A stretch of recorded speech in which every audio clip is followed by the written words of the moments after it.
Good afternoon, and today I'm going to bring you some things I learned about rhinestones. Now, rhinestones are something that I use not too often, but I found out that it's good to have an idea of what they are. So I'm going to share that with you. Now, what are rhinestones? Rhinestones are classified as fake diamonds, which can be used to accessorize items or accessorize jewelry. Now, originally, they occurred naturally along the Rhine River in Europe, and they occurred at that time. They are called rock crystals because they are occurred naturally as crystals. But over time, it's been so used and has become so expensive that jewelers around the 19th century looked for a cheaper alternative, and they came up with the imitation, which we call rhinestones now. And they made them in such a way that they're easily accessible and cheaper than the naturally occurring rock crystals. They named them rhinestones because of the Rhine River. Now, rhinestones today can be found as either rock crystals, that's the naturally formed one, glass, or polymers like acrylic, and can also be found in a variety of colors. Now, many companies produce these rhinestones from glass, but they coat the underside with liquid metal. Now, before we go to that, let's discuss a little about what I have in front of you. Now, we've said that rhinestones can occur as rock crystal, which are natural glass, and then polymers like acrylic. Now, if you look at this brooch, this is a beautiful brooch. You can see, it's a pendant because it's got a hook at the back. So it's very beautiful, very shiny. So many stones that reflect different colors. These are the earrings that come with it. You can see that it's coming to the frame now. These are the earrings that come with it. This is a brooch. You can see the pin at the back. This is a brooch. But they're plastic. They're acrylic. They're acrylic stones. They're acrylic rhinestones. They're made from, well, the layman, the plastic, but it's acrylic. Those are rhinestones. These are another type of rhinestones here. We call them flat back rhinestones. And flat back rhinestones come in different shapes and colors also. And they come as rhinestones that you use gum or glue. It's a special type of glue at the back, and then gum it onto whatever you want, whether you're setting it in a metal base or you're setting it on material. They're flat back, so you can see that's why they're called flat back, because the back is flat. These are another type of rhinestone. They're still acrylic. These are roses, what we call roses. They come in different types of roses, colors and shapes.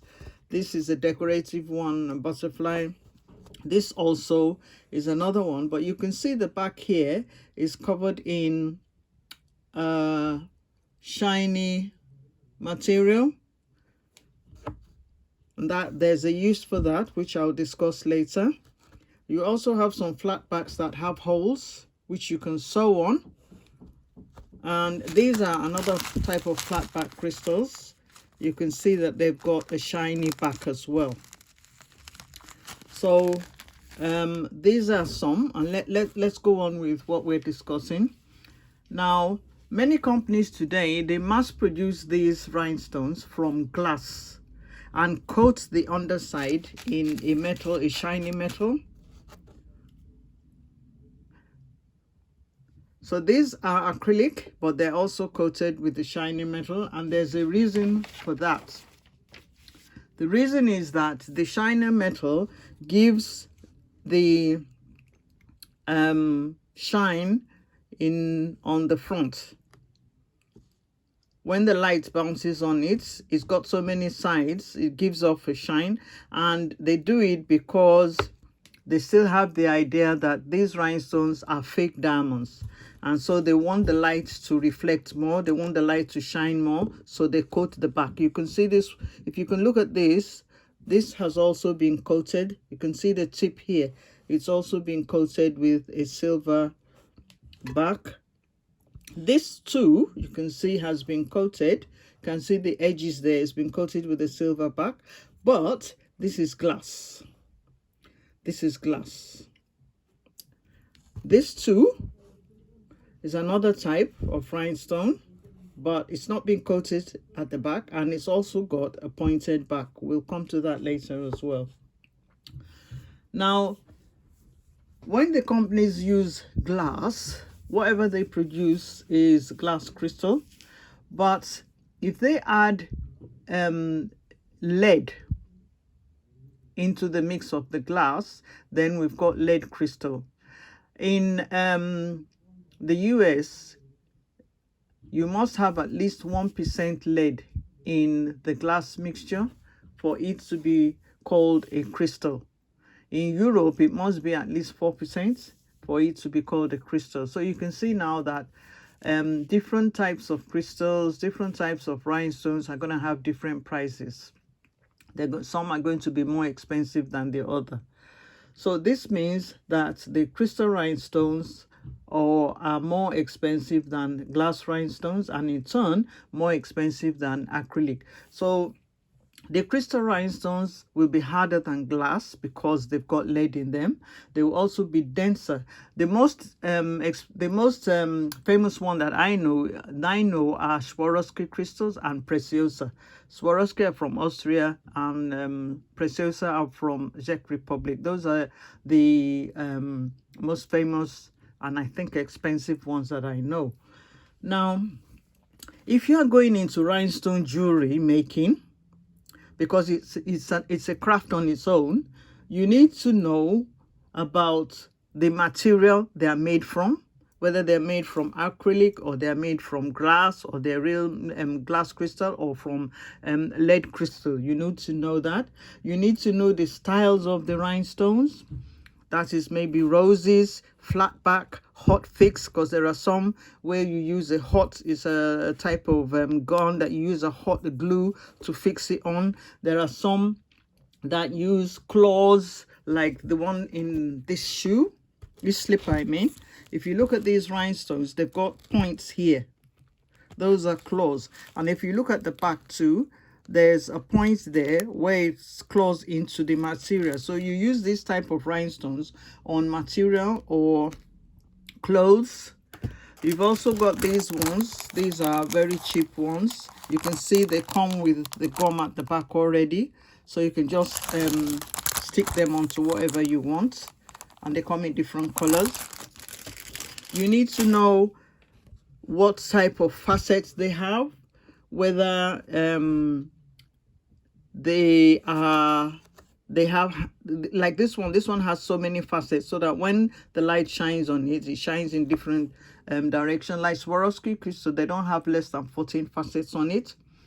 And lead crystal, you can easily, they find it easier to add facets to that because it's harder. If you're using glass and you're drilling to make more facets on it, more edges on it, it can easily break. So Swarovski crystal has about 14, not less than 14 facets. So for rhinestone jewelry, you also need to know what type they are, whether they're machine cut, fire polished or table polished. You need to know their shapes. You need to know what type of back you're going to use, like this. This is what we call a back. You need to know what type of back you're going to put it in, how you're going to set it. You need to know the types of settings and so on. So rhinestone jewelry is another type of jewelry on its own, and if you're interested in that, this is just a start. You can go on to look into the different types. Now, one thing I wanted to say is that between glass and acrylic, there's a way that I easily choose which is which. For glass and acrylic, what I do is I just knock it against my teeth. It's just a thing that I do. If you knock it against your teeth, you definitely see the difference between glass and acrylic. Now, this one is also acrylic, but you can see the shape is the shape of a diamond. It's got a pointed base, just like this. It's got a pointed base. So this is it's a fake diamond. It's acrylic though, and it's not painted at the back. It's faceted, it's got flat top. It's also faceted around the edge like a diamond. So all these are fake diamonds, just as what we call a rhinestone. So next week, we'll go on to another part of jewelry making. So if you're interested in rhinestone jewelry, you need to go into exactly what it is and do some more research. Okay, thank you, and I'll see you next week. Bye-bye.